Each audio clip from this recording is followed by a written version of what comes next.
dua kain. Nah, jadi nanti satunya itu maksudnya ada kan habis ini kan kain apa?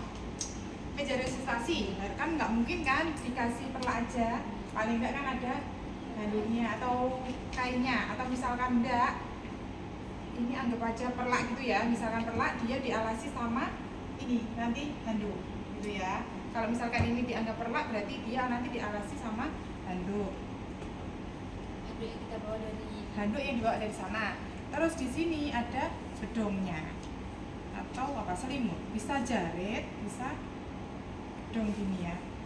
Jadi yang yang ada 3 cm-nya yang dipakai apa?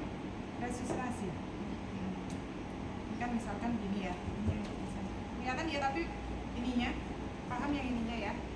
Nah ini coba dari sini tadi dilihat dari berapa? 3 M atau 5 M? 5 M. Apa tadi?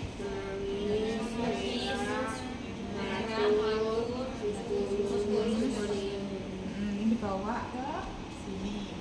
Nah ini hadap ke sini, dilakukan.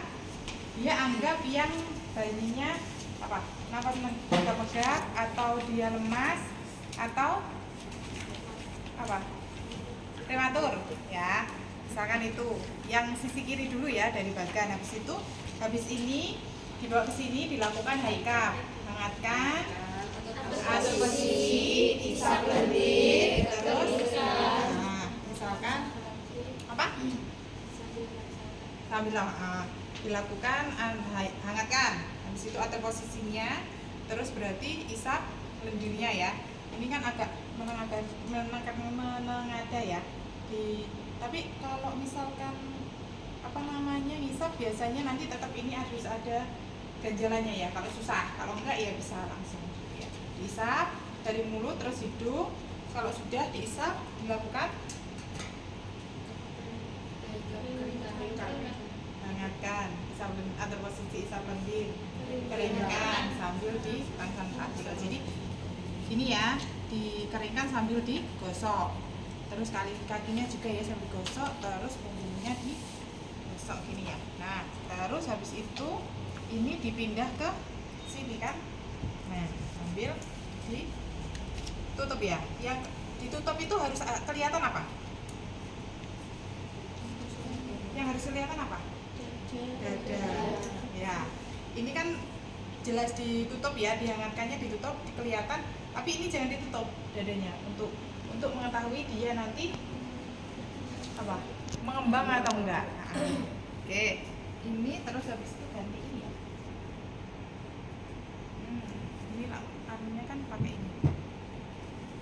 Kalau dia tidak respon, kalau respon dilakukan langkah awal apa? Langkah apa? Respon dilakukan apa? Perawatan pasca resusitasi. Kalau tidak respon dia dilakukan lanjut ke VTP. Ya, VTP percobaan berapa kali? 2 kali. Berapa sentimeter? Berapa tekanannya?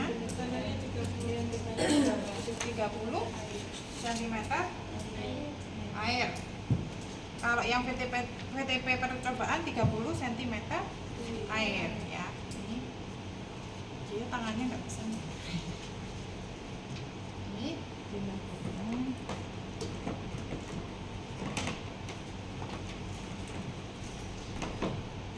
Ini satu aja.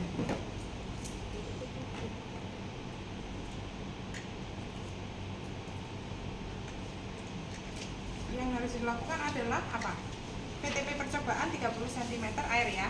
Berarti ini harus menutupi apa? Mulut, hidung, dada. Ini ditekan, gini ya. Ini tangannya harus gini ya, nekan ya. Oke, dilakukan.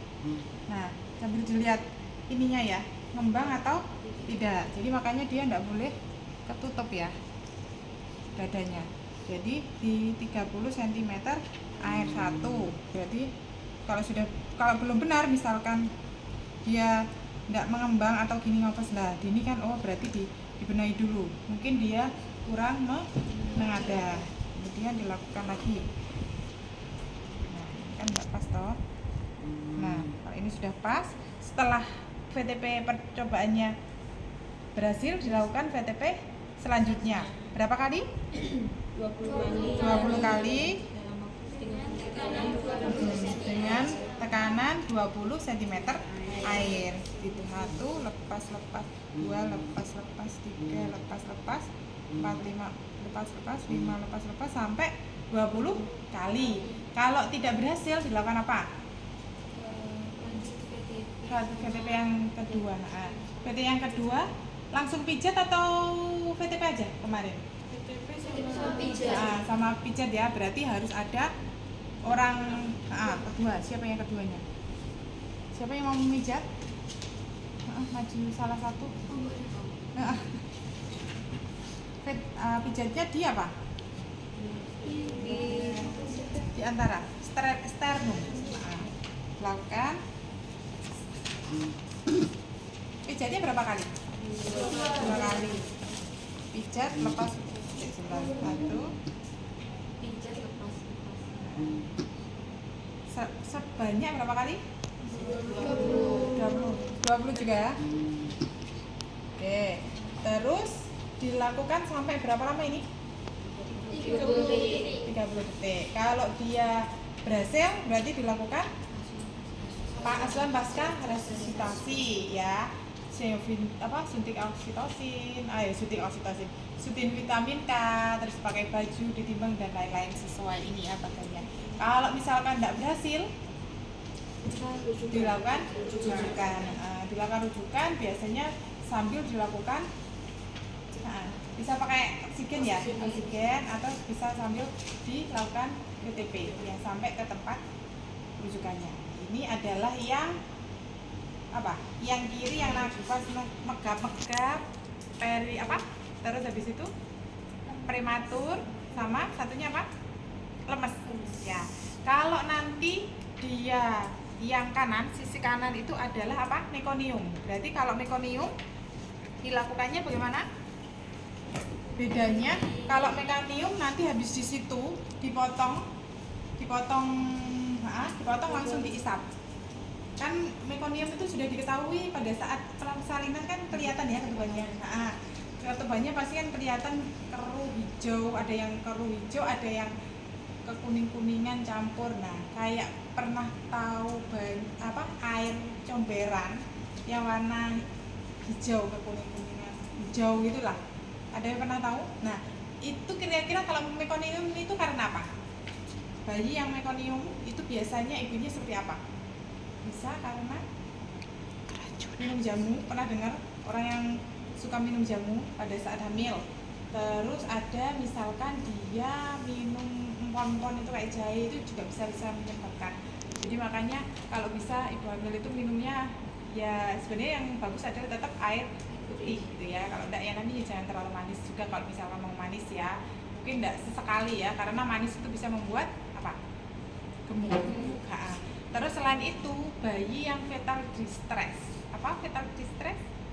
Bayi yang mungkin dia ada, kalau misalnya kalian melihat DJJ, bayinya di atas berapa DJJ?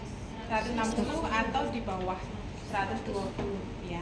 Itu fetal distress itu juga bisa menyebabkan airnya ketuban itu ada mekoniumnya ya, ada yang seperti itu. Oke, kalau yang itu berarti di atas perut ibu dilakukan potong tali pusat setelah potong tali pusat dilakukan isap lendir, baru dibawa ke sini juga tetap dilakukan high cup lagi ya. High cup lagi tetap hangatkan, atur posisi, isap lendir lagi juga, terus dikeringkan 2 kali untuk membersihkan gitu. Terus habis itu dilakukan resusitasi, langkahnya sama seperti itu. Ada yang tanyakan?